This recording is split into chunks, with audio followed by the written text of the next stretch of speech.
Hello friend, कैसे हैं? उम्मीद करता हूँ अच्छा ही होंगे। वेलकम करते हैं हमारे यूट्यूब चैनल ईआरएसएससी लवर में। आज हम लोग करने वाले हैं GK GS one liner question. मैं धर्मेंद्र कुमार। तो चलिए आज स्टार्ट करते हैं क्वेश्चन को और प्रश्न की ओर चलते हैं। आप लोग को पता है कि GK GS one liner previous year question या जो भी क्वेश्चन होंगे। क्वेश्चन नंबर 1 में है कि मोबाइल फ़ोन का आविष्कार कौन है?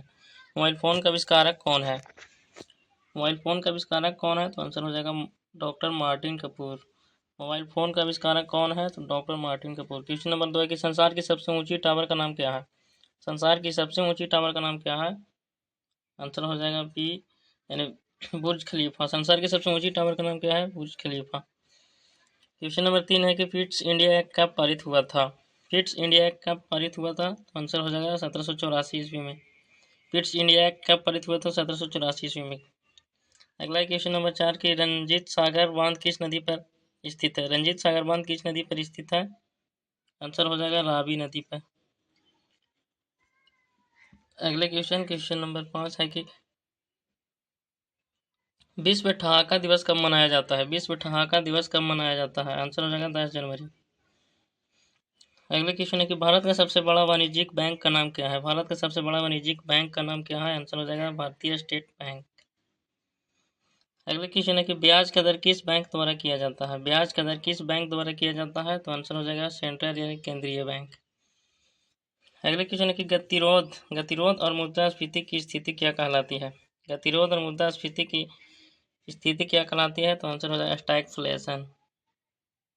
गतिरोध और मुद्रास्फीति की स्थिति क्या कहलाती है? स्टैगफ्लेशन। अगले क्वेश्चन नंबर 9 कि विविनेस का क्या अर्थ होता है? विविनेस का क्या अर्थ होता है? आंसर हो जाएगा सरकार के शेयर निजी कंपनियों को बेचना। विविनेस का क्या अर्थ होता है? तो सरकार के शेयर निजी कंपनियों को बेचना। अगले क्वेश्चन है कि सुलभ मुद्रा से क्या तात्पर्य है? सुलभ मुद्रा से क्या तात्पर्य है? आंसर है ब्याज की दर कम करना। सुलभ मुद्रा से क्या तात्पर्य? ब्याज की दर कम करना। क्वेश्चन नंबर 11 कि किसी व्यक्ति के वास्तविक जीवन स्तर का आकलन कैसे किया जाता है? किसी व्यक्ति के वास्तविक जीवन स्तर का आकलन कैसे किया जाता है? आंसर हो जाएगा प्रति व्यक्ति आय द्वारा। अगला कि विद्या की सबसे पुरानी पीठ क्या है? विद्या की सबसे पुरानी पीठ क्या हो जाए? तो आंसर हो जाएगा तक्षशिला। विद्या की सबसे पुरानी पीठ क्या है? तो तक्षशिला। अगला क्वेश्चन है क्वेश्चन नंबर 13 कि वह स्थिति जिसमें कुल आय कुल लागत के बराबर हो क्या कहलाता है? वह स्थिति जिसमें कुल आय कुल लागत के बराबर हो वो क्या कहलाता है? आंसर हो जाएगा ब्रेक इवन पॉइंट। वह स्थिति जिसमें कुल आय कुल लागत के बराबर हो क्या कहलाता है? आंसर हो जाएगा ब्रेक इवन पॉइंट। अगला क्वेश्चन नंबर 14 की विशेष आर्थिक क्षेत्र से एसईजी की अवधारणा सबसे पहले किस देश में शुरू की गई थी? आंसर हो जाएगा चीन। विशेष आर्थिक क्षेत्र एसईजी की स्थापना सबसे पहले किस देश में शुरू की गई थी? तो चीन में। अगला क्वेश्चन की 15 की पौधों में खाद्य पदार्थों के परिवहन का कार्य किसके द्वारा किया जाता है? पौधों में खाद्य पदार्थों का परिवहन का कार्य फ्लोएम द्वारा किया जाता है। पौधों में खाद्य पदार्थों के परिवहन का कार्य किसके द्वारा किया जाता है? तो आंसर हो जाएगा फ्लोएम। 16 के समुद्री शैवालों में क्या होता है? समुद्री शैवालों में क्या होता है? आंसर हो जाएगा आयोडीन। समुद्री शैवालों में क्या होता है? आंसर हो जाएगा आयोडीन। अगले क्वेश्चन नंबर 17 के पारिस्थितिक तंत्र में ऊर्जा का स्रोत क्या होता है? पारिस्थितिक तंत्र में ऊर्जा का स्रोत क्या होता है? आंसर हो जाएगा सूर्य। क्वेश्चन नंबर 18 के कैंसर के उपचार के लिए उपयुक्त उत्कृष्ट गैस कौन सा है? आंसर हो जाएगा रेडॉन। कैंसर के उपचार के लिए प्रयुक्त उत्कृष्ट गैस कौन सा है? तो रेडॉन। क्वेश्चन नंबर 19 है कि हमारी छोड़ी हुई सांस की हवा में कार्बन डाइऑक्साइड की मात्रा कितनी होती है? हमारी छोड़ी हुई सांस की हवा में कार्बन डाइऑक्साइड की मात्रा कितनी होती है? आंसर हो जाएगा 4%। क्वेश्चन नंबर 20 है कि कौन सा ग्रंथि रक्त दाब का नियंत्रण करता है? कौन सा ग्रंथि रक्त दाब का नियंत्रण करता है? आंसर हो जाएगा एड्रीनल ग्रंथि। कौन सा ग्रंथि रक्त दाब का नियंत्रण करता है? एड्रीनल ग्रंथि। अगला है क्वेश्चन नंबर 21 की हाइपरटेंशन शब्द का प्रयोग किस संदर्भ में होता है? हाइपरटेंशन शब्द का प्रयोग किस संदर्भ में होता है? आंसर हो जाएगा रक्तचाप। जब मरीजों में रक्तचाप सामान्य से कहीं ज़्यादा बढ़ जाता है, यानी हाई ब्लड प्रेशर को हाइपरटेंशन शब्द से प्रयोग किया जाता है। हाइपरटेंशन शब्द का प्रयोग किस संदर्भ में होता है? तो रक्तचाप जब मरीजों के रक्तचाप सामान्य से कहीं ज़्यादा बढ़ जाता है। अगला क्वेश्चन नंबर 22 की सर्वप्रथम कपास का उत्पादन किसने किया था? सर्वप्रथम कपास का उत्पादन किसने किया था? तो आंसर हो जाएगा हड़प्पा वासियों ने। सर्वप्रथम कपास का उत्पादन किसने किया था? हड़प्पा वासियों ने। क्वेश्चन नंबर 23 है कि कुषाण काल में सबसे अधिक विकास किस क्षेत्र में हुआ था? कुषाण काल में सबसे अधिक विकास किस क्षेत्र में हुआ था? तो कला क्षेत्र में। कुषाण काल में सबसे अधिक विकास किस क्षेत्र में हुआ था? तो कला क्षेत्र में। क्वेश्चन नंबर 24 है कि द्वितीय अशोक किसे कहा जाता है? द्वितीय अशोक किसे कहा जाता है? आंसर हो जाएगा कनिष्क को।